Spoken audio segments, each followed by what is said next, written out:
How does a religious idea spread across an area the size of a small country, with no army to enforce it? How do you carve a granite dagger so precisely that modern engineers still argue about the tools used to make it?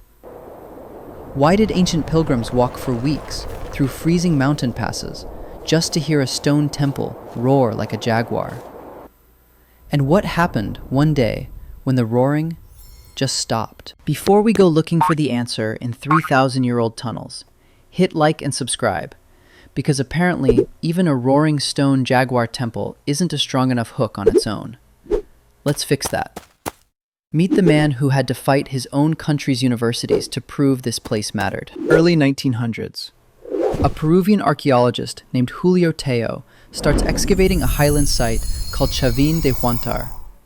At the time, the accepted theory, pushed mainly by European scholars, was that Peru's earliest sophisticated cultures must have been influenced by outsiders, because apparently ancient Andean people couldn't possibly have built something this advanced on their own.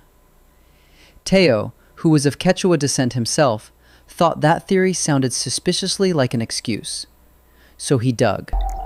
And what he found was a temple complex riddled with underground galleries, stone tunnels stacked in layers, connecting to carved water channels that ran beneath the plazas. During the rainy season, water rushing through those channels created a deep, echoing roar throughout the tunnels. Pilgrims walking through the darkness in a ritual state would have heard the mountain itself growling at them.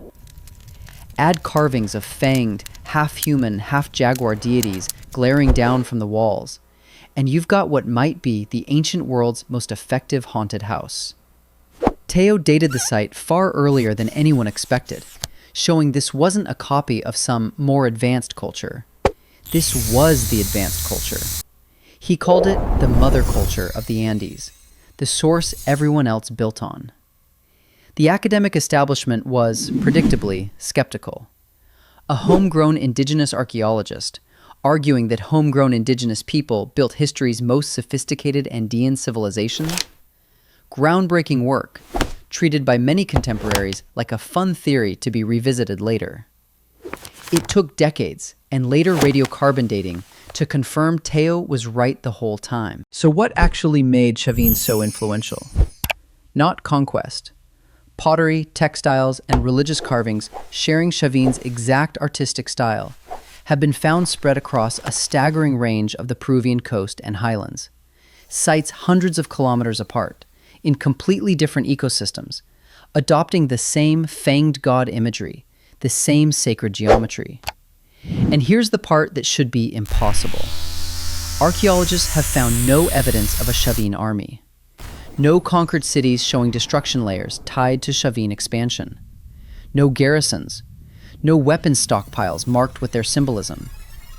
This influence spread the way a trend spreads, not the way an empire spreads. Through pilgrimage, trade, and shared religious belief, radiating outward from one temple complex until unrelated communities who never answered to a single Chavín ruler were independently choosing to build in the same style, worship the same fanged gods, carve the same spirals. It's essentially history's earliest viral marketing campaign, except the product was an entire belief system, and it worked, without a single advertisement. Because the advertisement was a temple that made the earth growl at you in the dark. And the engineering behind it was absurdly advanced for the era. Precisely cut drainage systems, acoustic tunnels tuned for maximum echo, and the famous lanzone, a 15-foot dagger-shaped granite idol carved in place deep inside the temple's oldest gallery, positioned at the exact intersection of 4 underground passages, like the whole building was engineered around it. Add to that the strongest shell trumpets found buried in the galleries, deep, disorienting horn blasts designed to be heard echoing through solid rock. And pilgrims arriving for the first time weren't just visiting a temple. They were walking into history's most elaborate, multi-sensory production. Chavín wasn't just a temple. It was Peru's first great work of applied psychology, 3,000 years ahead of the marketing department. So a religious network this powerful, spreading this far, with this much engineering behind it? What actually ended it? Not war. There's still no clear evidence any rival force ever destroyed Chavin de Huantar by force. The leading suspects are, once again, painfully familiar by now on this channel: climate disruption and the site's own aging infrastructure. Sediment studies point to a series of intense El Niño events battering the region, the kind of flooding that could easily have overwhelmed or damaged those precisely tuned water channels the entire mystique depended on. Imagine being a priest whose entire authority rests on the mountain speaking through engineered acoustics, and then the drainage system floods, clogs, or simply breaks. The growl stutters. The magic gets a little less convincing every rainy season. Around 200 BC, construction and major ritual activity at Chavín slows, then stops. There's no burn layer marking a final battle, no mass grave. The site wasn't stormed. It was gradually, quietly left behind, as regional centers that once looked to Chavín for religious authority started developing their own separate traditions instead. The pilgrims simply stopped coming.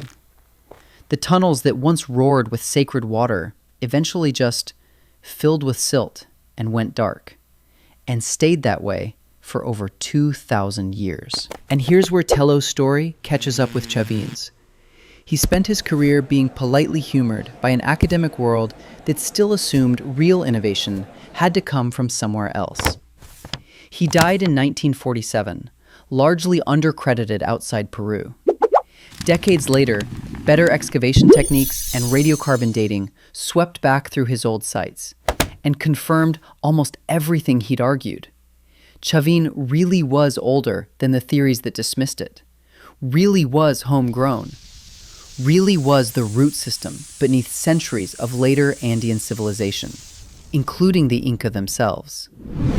Today, Chavin de Huantar is a UNESCO World Heritage Site. Museums across Peru display the Lanzón and the Tello obelisk as national treasures, and Julio Tello is honored as the father of Peruvian archaeology, a title that took most of a century and a lot of stubborn excavation to actually earn in the eyes of the people who doubted him. So what does Chavín actually prove? That an idea, delivered with the right engineering and the right amount of theatrical terror, can travel farther than any army, spreading not through conquest, but through people choosing, again and again, to believe. It didn't fall to an enemy. It didn't fall to a rival empire. It fell to weather, and to time, and to a drainage system that finally, quietly, stopped working. So here's my question for you. In a world full of ancient civilizations that expanded by force, what does it say about human nature that one of the most influential religious networks in Andean history spread entirely through belief, art, and a really, really good sound system? Tell me what you think in the comments. And subscribe. Unlike Chavín's canals, this channel's still running just fine. See you in the next one.